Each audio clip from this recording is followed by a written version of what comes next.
ಎಲ್ರಿಗೂ ನಮಸ್ತೆ. Welcome to Ashok educational groups. So ನಾವು ಇಂದಿನ ವಿಡಿಯೋದಲ್ಲಿ 71ನೇ ಕ್ವಶನ್ವರೆಗೂ ಬಂದಿದ್ವಿ. ಅಂದರೆ ಪೊಲೀಸ್ ಸಬ್ ಇನ್ಸ್ಪೆಕ್ಟರ್ ಕ್ವಶನ್ನ 2017ನೇ ಪ್ರಶ್ನೆ ಪತ್ರಿಕೆಯನ್ನು ಬಿಡಿಸಿದ್ದು ಪಾರ್ಟ್ 1ಅಲ್ಲಿ. ಸೊ ಇವಾಗ ನಾವು ಪಾರ್ಟ್ 2 ಅನ್ನು ಕಂಟಿನ್ಯೂ ಮಾಡೋಣ. ಸೊ 71ನೇ ಕ್ವಶನಿಂದ ಸೊ ಎಲ್ಲರೂ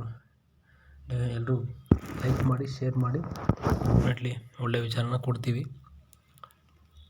ಸೊ ಈಗ ಕಂಟಿನ್ಯೂ ಮಾಡೋಣ. 71ನೇ ಕ್ವಶನ್, ಭಾರತದ ಪ್ರಥಮ ಮಹಿಳಾ ನ್ಯಾಯಾಧೀಶರು ಯಾರಾಗಿದ್ದರು? ಸೊ ಇದಕ್ಕೆ ಆನ್ಸರ್ ಬಂದ್ಬಿಟ್ಟು ಲೀಲಾ ಸೇಠ್ ಅಂತ. ಫಾತಿಮಾ ಬೀಬಿ ಅವರು ಭಾರತದ ಸರ್ವೋಚ್ಚ ನ್ಯಾಯಾಲಯದ ಮೊದಲ ಮುಖ್ಯ ನ್ಯಾಯಾಧೀಶರು. ಕ್ವಶನ್ ಬಂದ್ಬಿಟ್ಟು ಭಾರತದ ಪ್ರಥಮ ಮಹಿಳಾ ನ್ಯಾಯಾಧೀಶರು. ಇಲ್ಲಿ ಭಾರತದ ಪ್ರಥಮ ಮಹಿಳಾ ನ್ಯಾಯಾಧೀಶರು ಹೈಕೋರ್ಟ್ನಲ್ಲಿ ಮೊದಲು ಇಲ್ಲಿ ಫಾತಿಮಾ ಬೀಬಿಗಿಂತ ಮೊದಲು ಲೀಲಾ ಸೇಠ್ ಅವರು ಆಗಿರ್ತಾರೆ. ಸೊ ಇಲ್ಲಿ ಮಹಿಳಾ ನ್ಯಾಯಾಧೀಶರು ಲೀಲಾ ಸೇಠ್ ಆಗಿರ್ತಾರೆ. ಅದೇ ರೀತಿ ನಮ್ಮ ಫಾತಿಮಾ ಬೀಬಿ ಅವರು ಭಾರತದ ಪ್ರಥಮ ಸರ್ವೋಚ್ಚ ನ್ಯಾಯಾಲಯದ ಮುಖ್ಯ ನ್ಯಾಯಾಧೀಶರಾಗಿರ್ತಾರೆ. So option A. 72ನೇ ಕ್ವಶನ್, ಭಾರತೀಯ ವಿಜ್ಞಾನ ಸಂಸ್ಥೆ ಯಾವಾಗ ಸ್ಥಾಪಿಸಲ್ಪಟ್ಟಿತು? ಇದಕ್ಕೆ ಆನ್ಸರ್ ಬಂದ್ಬಿಟ್ಟು ಎ. 1901ರಲ್ಲಿ. ಇದು ಬೆಂಗಳೂರಿನಲ್ಲಿದೆ. ಸೊ ಇದರಲ್ಲಿ 2018-19ನೇ ಸಾಲಿನಲ್ಲಿ 18ನೇ ಸಾಲಿನಲ್ಲಿ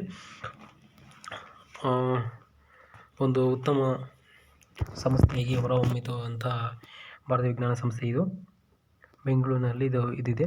ನೆಕ್ಸ್ಟ್ ಕ್ವಶನ್ ಬಂದ್ಬಿಟ್ಟು ಅಂತಾರಾಷ್ಟ್ರೀಯ ನ್ಯಾಯಿಕ ನ್ಯಾಯಾಲಯ ಎಲ್ಲಿದೆ? ಸೊ ಇದು ಸ್ವಿಟ್ಜರ್ಲ್ಯಾಂಡ್ನ ಹೇಗ್ನಲ್ಲಿದೆ. 74ನೇ ಕ್ವಶನ್, ಅಂದರೆ ಇದಕ್ಕೆ 74ನೇ ಕ್ವಶನ್, ಮಾನವನ ದೇಹದಲ್ಲಿರುವ ಎಲುಬುಗಳ ಸಂಖ್ಯೆ ಎಷ್ಟು? ಇದಕ್ಕೆ ಆಪ್ಷನ್ ಬಿ 206 206. 75ನೇ ಕ್ವಶನ್, ಭಾರತದ ಸಂವಿಧಾನದ 10ನೆಯ ಅನುಬಂಧವು ಇದರೊಂದಿಗೆ ವ್ಯವಹರಿಸುತ್ತದೆ. ಆಪ್ಷನ್ ಎ ಪಕ್ಷಾಂತರ ಕಾರಣಗಳಿಂದ ಅನರ್ಹತೆ ಎಂಬ ಇದನ್ನು ಹೇಳ್ತದೆ. ಸೊ ಇದು ನೋಡಿ, ಈ ರೀತಿಯ ಕ್ವಶನ್ಸ್ ಆಲ್ಮೋಸ್ಟ್ ನಮ್ಮ PSI ನಮ್ಮ police department almost previous years ಎಲ್ಲ ಕ್ವಶನ್ ಕಲೆಕ್ಟ್ ಮಾಡ್ಕೊಳ್ಳಿ, ವಿವರಣೆ ಅದಕ್ಕೆ ಸಂಬಂಧಪಟ್ಟ ಆನ್ಸರ್ ಮಾಡ್ಕೊಳ್ಳಿ, ಮತ್ತು ವಿವರಣೆ ಮಾಡಿ, ಮತ್ತು ಎಲ್ಲ ಆಪ್ಷನ್ಸ್ಗೂ ಆನ್ಸರ್ ಮಾಡ್ಕೊಂಡು ಎಲ್ಲ ಪ್ರಿಪ್ರೇಷನ್ ಮಾಡಿ. ಯಾಕಂದರೆ ರಿಪೀಟೆಡ್ ಕ್ವಶನ್ಸ್ ಏನಿಲ್ಲ ಅಂದರೂ 50 to 60 ಕ್ವಶನ್ಸ್ ರಿಪೀಟೆಡ್ ಆಗ್ತಾ ಇರ್ತವೆ. ಸೊ ಇವೆಲ್ಲ ರಿಪೀಟೆಡ್ ಆಗಿರುವಂಥ ಕ್ವಶನ್ಸು ತುಂಬ ಇದ್ದಾವೆ. ಸೊ ದಯವಿಟ್ಟು ಎಲ್ಲರೂ ರಿಪೀಟೆಡ್ ಕ್ವಶನ್ಸ್ ಚೆನ್ನಾಗಿ ಓದ್ಕೊಳ್ಳಿ. ನೆಕ್ಸ್ಟ್ ಕ್ವಶನ್ 76ನೇ ಕ್ವಶನ್, ಈ ಕೆಳಗಿನ ಗ್ರಹಗಳಲ್ಲಿ ಯಾವುದು ಚಂದ್ರನನ್ನು ಹೊಂದಿರುವುದಿಲ್ಲ? ಇನ್ನೊಂದ್ಸತಿ ಬರ್ತೀನಿ. ಈ ಕೆಳಗಿನ ಗ್ರಹಗಳಲ್ಲಿ ಯಾವುದು ಚಂದ್ರನನ್ನು ಹೊಂದಿರುವುದಿಲ್ಲ? ಇದಕ್ಕೆ ಆನ್ಸರ್ ಬಂದುಬಿಟ್ಟು ಡಿ. ಬುಧ ಮತ್ತು ಶುಕ್ರ ಗ್ರಹಗಳು ಚಂದ್ರನನ್ನು ಹೊಂದಿರುವುದಿಲ್ಲ. ನೆಕ್ಸ್ಟ್ ಕ್ವಶನ್ 77ನೇ ಕ್ವಶನ್, ದ್ರೋಣಾಚಾರ್ಯ ಪ್ರಶಸ್ತಿ ಇದರೊಂದಿಗೆ ನಂಟು ಹೊಂದಿದೆ. ಸೊ ಇದು ಕ್ರೀಡಾ ತರಬೇತಿದಾರರಿಗೆ ನೀಡಲಾಗಿರುತ್ತದೆ. ಮತ್ತು ಇದಕ್ಕೆ ಸಂಬಂಧ ರೀಸೆಂಟ್ಲಿ ಒಂದು ಕರೆಂಟ್ ಅಫೇರ್ಸ್ ಸಂಬಂಧ ಆದರೆ ರೀಸೆಂಟ್ಲಿ ನಡೆದಿರುವಂಥ ವಿಚಾರಗಳು. ಸೊ ಇದು ಮೋಸ್ಟ್ಲಿ 1 lakh ಇದ್ದು, ಸೊ 1 ಲಕ್ಷ ರು ಇದಕ್ಕೆ ಕೊಡ್ತಾಯಿದ್ರು.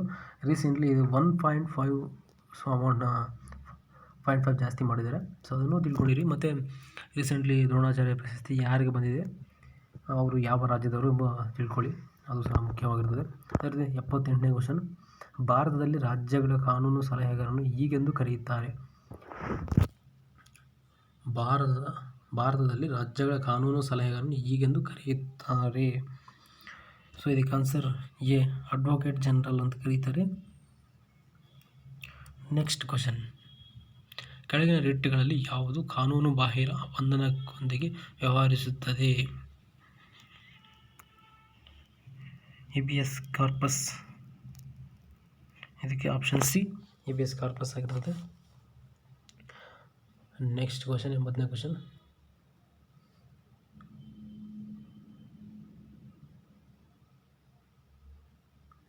ಕ್ವಶನ್, ಭಾರತೀಯ ಸಂವಿಧಾನದ ಅಡಿಯಲ್ಲಿ ಕೆಳಗಿನವುಗಳಲ್ಲಿ ಯಾವುದು ಒಂದು ಮೂಲಭೂತ ಹಕ್ಕು ಆಗಿರುವುದಿಲ್ಲ? ಸೊ ಡೆಫಿನೆಟ್ಲಿ ಆಸ್ತಿ ಹಕ್ಕು ಆಗಿರೋದಿಲ್ಲ. ಅಂದರೆ ಡಿ.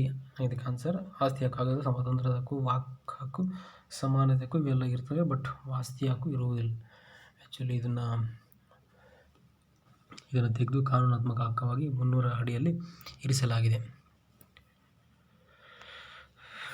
81ನೇ ಕ್ವಶನ್, ಸರ್ವೋಚ್ಚ ನ್ಯಾಯಾಲಯದ ನ್ಯಾಯಮೂರ್ತಿಯಾಗಲು ಓರ್ವ ಕನಿಷ್ಠ ಇಷ್ಟು ವರ್ಷಗಳ ಉಚ್ಚ ನ್ಯಾಯಾಲಯದ ನ್ಯಾಯಾಧೀಶರಾಗಿರಬೇಕು. ಅಂದರೆ ಸೊ ಡೆಫಿನೆಟ್ಲಿ 5 ವರ್ಷಗಳಾಗಿರಬೇಕು. ವಕೀಲಿಯಾಗ ಅದೇ ರೀತಿ ಅಂದರೆ ಮಿನಿಮಮ್ 5 ಇಯರ್ಸ್ ಅಂದರೆ 5 ವರ್ಷ ಆಗಿರಬೇಕು ಅಂತ ಆಪ್ಷನ್ ಎ 5 ವರ್ಷಗಳು ಅಂತ. ಡಿಜಿಟಲ್ ವ್ಯವಸ್ಥೆಯಲ್ಲಿ ಅತ್ಯಂತ ಚಿಕ್ಕ ಘಟಕ ಇದಾಗಿದೆ. ಸೊ ಇದು option A bit. Option C bit ಇದಕ್ಕೆ answer. Option C bit. Bhakra Nangal ಅಣೆಕಟ್ಟು ಯಾವ ನದಿಯ ಮೇಲಿದೆ? ಇದಕ್ಕೆ ಆನ್ಸರ್ ಆಪ್ಷನ್ ಎ ಸಟ್ಲೇಜ್ ನದಿ. ನೆಕ್ಸ್ಟ್ ಕ್ವಶನ್, ಒಲಿಂಪಿಕ್ ಮೆಡಲನ್ನು ಜಯಿಸಿದ ಪ್ರಥಮ ಭಾರತೀಯ ಮಹಿಳೆ ಯಾರು? ಸೊ ಎಲ್ಲರಿಗೂ ತಿಳಿದಿರ್ತದೆ. ಆಪ್ಷನ್ ಬಿ ಕರ್ಣಂ ಮಲ್ಲೇಶ್ವರಿ ಅವರು, ವೈಟ್ ಲಿಫ್ಟರ್ ಇವರು. ಆಪ್ಷನ್ ಬಿ ಅದಕ್ಕೆ ಆನ್ಸರ್. ಅದೇ 85ನೇ ಕ್ವಶನ್, ಭಾರತೀಯ ಇತಿಹಾಸದಲ್ಲಿ ಆಗಸ್ಟ್ 9, 1925 ಈ ಕಾರಣಕ್ಕಾಗಿ ಪರಿಚಿತವಾಗಿದೆ.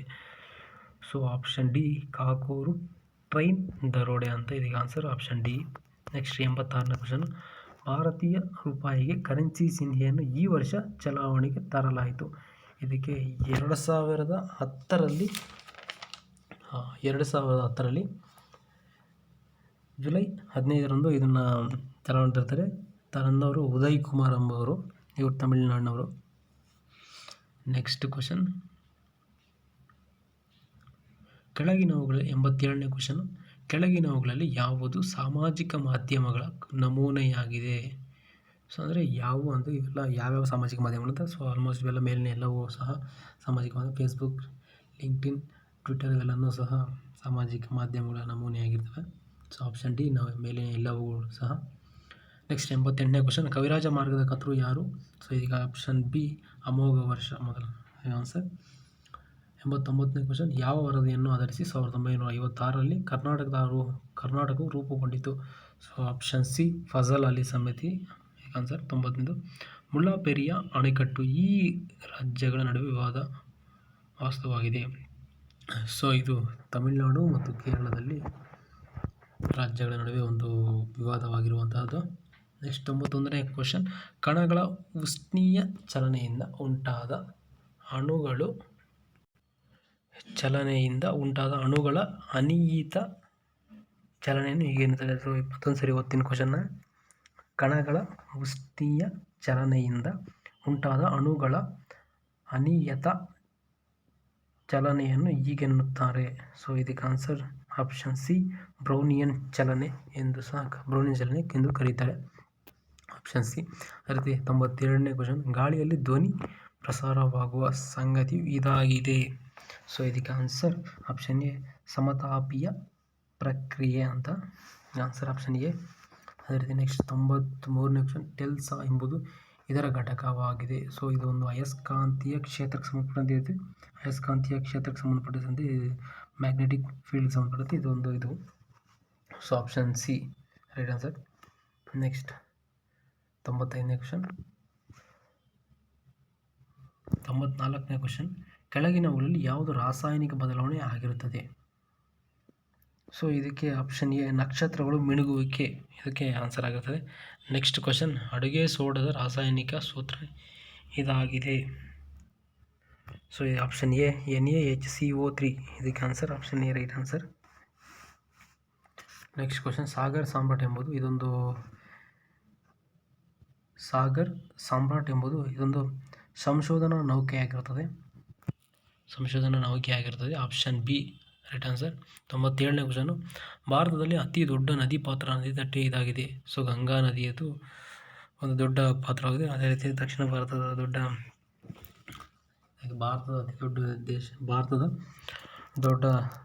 ನದಿ ಮತ್ತು ಭಾರತದ ಪ್ರತಿನಿಧಿಸುವಂಥ ನದಿಯಾಗಿರ್ತದೆ ನಮ್ಮ ದೇಶದ ಗಂಗಾ ನದಿ. ನೆಕ್ಸ್ಟ್ ಕ್ವಶನ್ ಇದಕ್ಕೆ ಗೊತ್ತಾಯ್ತಲ್ಲ. ಸೊ ಆಪ್ಷನ್ ಎ ಗಂಗಾ ನದಿ ಆನ್ಸರು. ನೆಕ್ಸ್ಟ್ ಕ್ವಶನ್, ಯಾವ ರಾಜ್ಯವು ಸೆಣಬು ನಾರಿನ ಉದ್ಯಮವನ್ನು ಹೊಂದಿರುತ್ತದೆ? ಸೊ ಇದಕ್ಕೆ ಆನ್ಸರ್ ಬಂದ್ಬಿಟ್ಟು ಮಹಾರಾಷ್ಟ್ರ, ಗುಜರಾತ್, ಬಿಹಾರ್. ಸೊ ಇದಕ್ಕೆ ಯಾವುದೂ ಆನ್ಸರ್ ಅಲ್ಲ, ಯಾಕಂದರೆ ಇದಕ್ಕೆ ಅತಿ ರಾಜ್ಯ ಅಂದರೆ ನಾರಿನ ಉದ್ಯಮವನ್ನು ಹೊಂದಿರುವುದು ಪಶ್ಚಿಮ ಬಂಗಾಳ ಹೆಚ್ಚು ಹೊಂದಿರುವಂಥದ್ದು ಪಶ್ಚಿಮ ಬಂಗಾಳ. ಸೊ ಇದಕ್ಕೆ ಆನ್ಸರ್ ಪಶ್ಚಿಮ ಬಂಗಾಳ, ಇದು ಮೇಲಿನ ಯಾವುದೂ ಅಲ್ಲ. ಇದಕ್ಕೆ ಆನ್ಸರ್ ಡಿ, ಮೇಲಿನ ಯಾವುದೂ ಅಲ್ಲ. ಇದಕ್ಕೆ ಆನ್ಸರ್ ಬಂದ್ಬಿಟ್ಟು ಪಶ್ಚಿಮ ಬಂಗಾಳ. ಸೊ ಪಶ್ಚಿಮ ಬಂಗಾಳ ಇದಕ್ಕೆ ಆನ್ಸರು.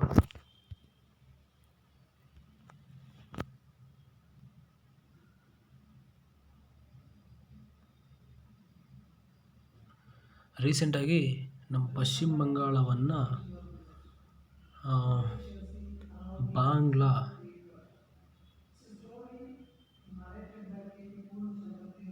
ಬಾಂಗ್ಲಾ ಎಂದು ಹೆಸರನ್ನ ಚೇಂಜ್ ಮಾಡಿದ್ದಾರೆ. ಸೊ ಇದು ಸಹ ನಮಗೆಲ್ಲ ತಿಳಿದಿರಬೇಕು. ಓಕೆ, ನೆಕ್ಸ್ಟ್ ಕ್ವಶನ್, 99ನೇ ಕ್ವಶನ್. ರಾಷ್ಟ್ರೀಯ ಹೆದ್ದಾರಿ 2 ರಾಷ್ಟ್ರೀಯ ಹೆದ್ದಾರಿ 2 ಇದನ್ನು ಜೋಡಿಸುತ್ತದೆ. ಇದಕ್ಕೆ ಆನ್ಸರ್ ಆಪ್ಷನ್ ಎ, ದೆಹಲಿಯಿಂದ ಕೋಲ್ಕತ್ತಾ. ಇದಕ್ಕೆ ಆನ್ಸರು ದೆಹಲಿ ಟು ಕೋಲ್ಕತ್ತಾ. ರಾಷ್ಟ್ರೀಯ ಹೆದ್ದಾರಿ 2 ಇದನ್ನು ಜೋಡಿಸುತ್ತದೆ ಅಂದರೆ ಆಪ್ಷನ್ ಎ, ದೆಹಲಿಯಿಂದ ಕೋಲ್ಕತ್ತಾ ಜೋಡಿಸುತ್ತದೆ. ಅದೇ 100ನೇ ಪ್ರಶ್ನೆ, ಜನಸಂಖ್ಯಾ ಸಾಂದ್ರತೆ ಅತಿ ಕಡಿಮೆಯಾಗಿರುವ ರಾಜ್ಯವನ್ನು ಹೆಸರಿಸಿ ಅಂತ ಕೇಳಿದೆ ಕ್ವಶನ್ನು. ಜನಸಂಖ್ಯಾ ಸಾಂದ್ರತೆ ಅತಿ ಕಡಿಮೆಯಾಗಿರುವ ರಾಜ್ಯ ಅಂದರೆ ಅದು ಸಿಕ್ಕಿಂ. ಜನಸಾಂದ್ರತೆ ಇರುವಂಥದ್ದು ಸಿಕ್ಕಿಮು. ಹೆಚ್ಚು ಇರುವಂಥದ್ದು ಸೊ ಅದು ಮಿಜೋರಾಂ ಆಗಿರ್ತದೆ. ಕಡಿಮೆ ಸಿಕ್ಕಿಮು, ಹೆಚ್ಚು ಮಿಜೋರಾಂ. Thank you. ಸೊ ನಮ್ಮ ಭಾಗ 2ನೇನು ಕಂಪ್ಲೀಟ್ ಮಾಡಿದ್ದೀವಿ. ಸೊ ಎಲ್ರಿಗೂ ಶುಭವಾಗಲಿ. ಓಕೆ, ನೆಕ್ಸ್ಟ್ ಇದೇ ರೀತಿ ನಮ್ಮ ಮುಂದೆ ವೀಡಿಯೋ ಮಾಡ್ತಾ ಇರ್ತೀವಿ. ಸೊ ಎಲ್ಲರೂ ಲೈಕ್ ಮಾಡಿ, ಶೇರ್ ಮಾಡಿ, ನಿಮ್ಮ ಫ್ರೆಂಡ್ಸ್ಗೆಲ್ಲ ತಿಳಿಸ್ಕೊಡಿ. ದಯವಿಟ್ಟು ಸ್ವಲ್ಪ ಸಪೋರ್ಟ್ ಕೊಡಿ. ಸೊ ಡೆಫಿನೆಟ್ಲಿ ಒಳ್ಳೆಯ ಉತ್ತಮ ಫಲಿತಾಂಶ ಅಂದರೆ ಉತ್ತಮವಾದ ಮಾಹಿತಿಯನ್ನು ನಾವು ನೀಡ್ತೇವೆ. Thank you for watching.